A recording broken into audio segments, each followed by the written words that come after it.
تندور ایک آگ کی بھٹی ہوتی ہے جس میں روٹی پکائی جاتی ہے، جہاں منٹوں میں ڈھیر ساری روٹیاں پک جاتی ہیں۔ اب اس تندور میں نینا کے جسم کے چھوٹے چھوٹے ٹکڑے پکنے لگے۔ پھر یہ ٹکڑے کوئلے میں تبدیل ہوئے اور کوئلے کچھ ہی منٹوں میں راکھ کے ڈھیر میں تبدیل ہو گئے۔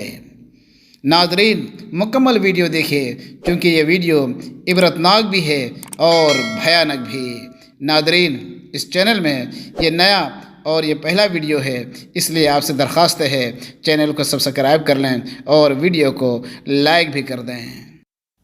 حقیقی زندگی میں کچھ محبت کی کہانیاں ایسی ہیں دوستو، جن کا اختتام فلموں کی طرح خوشکن اور تالیاں پانے والی نہیں ہوتی۔ آج میں آپ کو محبت کی ایسی کہانی سنانے جا رہا ہوں جس کا اختتام ایسے خوفناک موڑ پہ ہوا جس کا کسی نے کبھی بھی سوچا بھی نہ ہوگا۔ جی ہاں دوستو، کبھی کسی نے سوچا بھی نہ ہوگا۔ ہم سب نے محبت کی کہانیوں پر مبنی بہت سی فلمیں ضرور دیکھی ہوں گی۔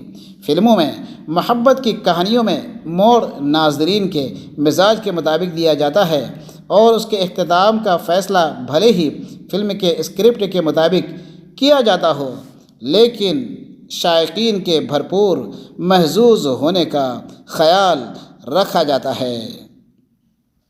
لیکن آج ہم ریئل لائف کی محبت کی کہانیوں کی نہیں بلکہ حقیقی زندگی کی ان محبت کی کہانیوں کے بارے میں بات کر رہے ہیں جن کا نہ تو اسکرپٹ لکھا گیا ہے اور نہ ہی وہ کہانیاں آپ جیسے باشعور اور حساس لوگوں کے سامنے ہی آئی، لیکن ان بھیانک جرائم کہانیاں میں آپ کے سامنے اجاگر کرنے والا ہوں۔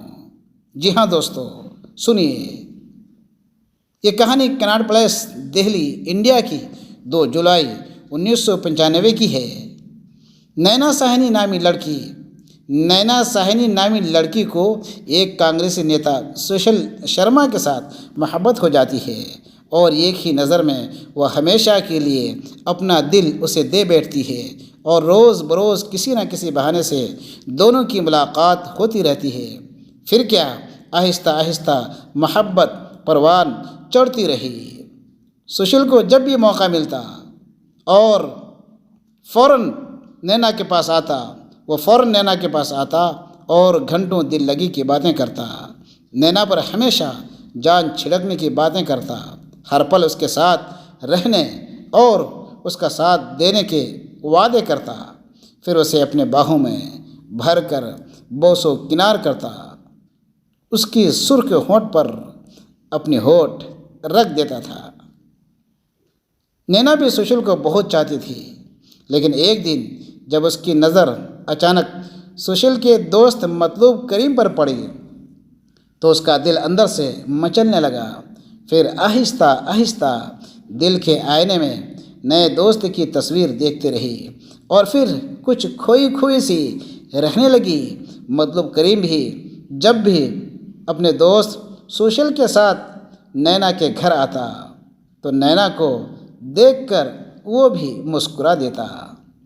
ان دونوں کی آنکھ مچولی کو سشیل کچھ دنوں تک دیکھتا رہا اور موقع کی تلاش میں رہا۔ ایک دن بے ارادے اچانک بغیر اطلاع دیے ہوئے سشیل گھر آیا تو اپنی بیوی کو مطلوب کریم کے ساتھ فون پر باتیں کرتے ہوئے پا گیا۔ یہ ماجرا دیکھ کر سشیل آگ بگولا ہو گیا۔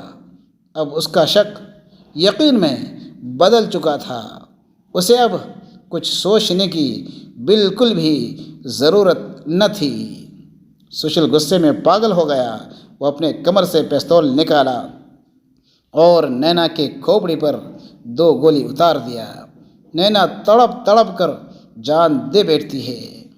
اب ضرورت تھی نینا کی لاش کو چھپانے کی، پولیس کی آنکھوں میں دھول جھونکنے کی، قانون کی پکڑ سے اپنے آپ کو بچانے کی۔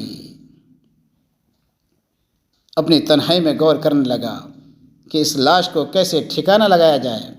پھر تھوڑی دیر کے بعد ایک بات سمجھ میں آ ہی گئی۔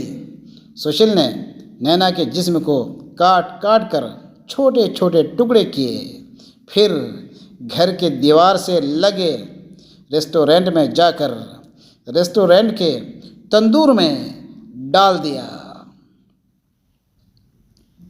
جب 2 جولائی 1995 کی رات کے اس دل دہلا دینے والا واقعہ کی خبر مطلوب کریم کو ہوئی تو انتقام کی آگ اس کے دل میں بھڑکنے لگی۔